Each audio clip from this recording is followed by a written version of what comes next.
Originaire d'Amérique centrale, la patate douce est une plante herbacée vivace au nom latin de Impoema batatas.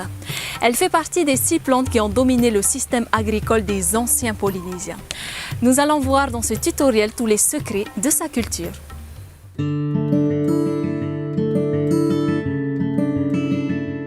La patate douce est une liane non grimpante qui couvre assez vite le sol.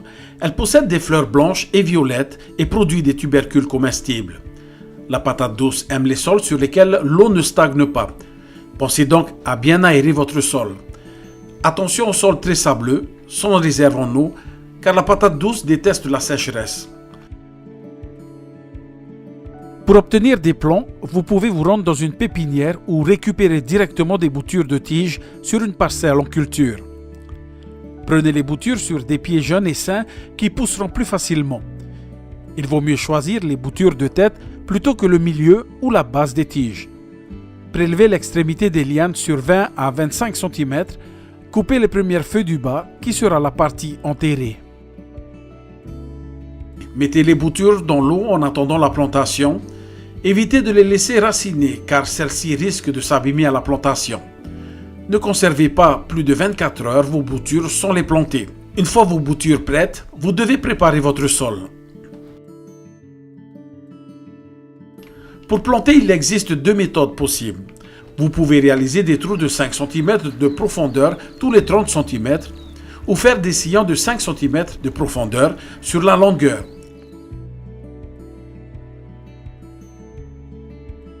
Vous pouvez également utiliser les engrais verts ou ajouter de la fiente de poule compostée lors de la préparation de votre sol. Mais attention, pas de fiente seule. Pour les trous, vous pouvez mettre jusqu'à 3 boutures.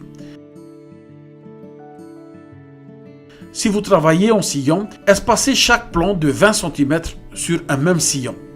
Dans tous les cas, plantez les boutures à plat de préférence. La façon de planter la bouture va influencer la forme de tubercule. La plantation se fait par temps couvert ou humide. Arrosez juste après la plantation, cela permettra un bon développement du plant et de ses racines. Au bout d'un mois, ramassez la terre autour des pieds de patate pour créer une butte de 20 cm. Renouvelez cette opération le mois suivant. Cette action permettra aux patates douces d'avoir de l'espace sans craindre le soleil. Vous pouvez directement travailler en butte. La récolte sera plus facile, mais sachez que le rendement sur un terrain plat sera plus élevé. À noter que sur butte, il faut éviter que la plante ne fasse des racines sur les allées. Donc, coupez tout ce qui dépasse. Vous pouvez pincer les bourgeons également pour limiter la croissance végétale et laisser l'énergie pour vos patates. La date de plantation idéale est entre avril et juin, les jours de pleine lune ou ceux qui les précèdent. La récolte sera donc de septembre à novembre. À noter que le tubercule se forme en jours courts. La saison chaude et humide aux jours plus longs, les patates vont développer en priorité le feuillage.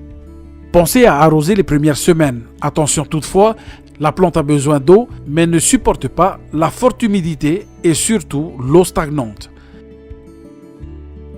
Même si la plante couvre bien le sol, 1 ou 2 désherbages manuels seront nécessaires.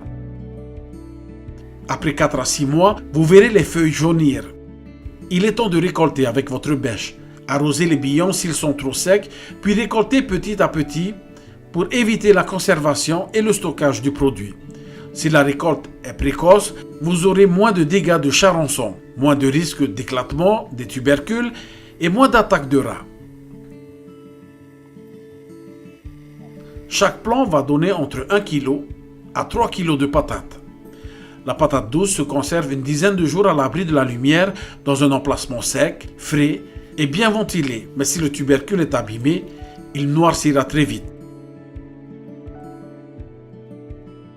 À noter aussi que vous pouvez également planter la patate douce dans des sacs ou des pots. Pensez toutefois à avoir au minimum 20 litres de substrat par plant. Si vous avez des attaques de charançon, laissez le sol au repos 6 mois. Vous pouvez faire des rotations de culture en alternant patates douces, gingembre, maïs et engrais verts. Dans tous les cas, évitez de planter 2 fois de la patate douce au même endroit.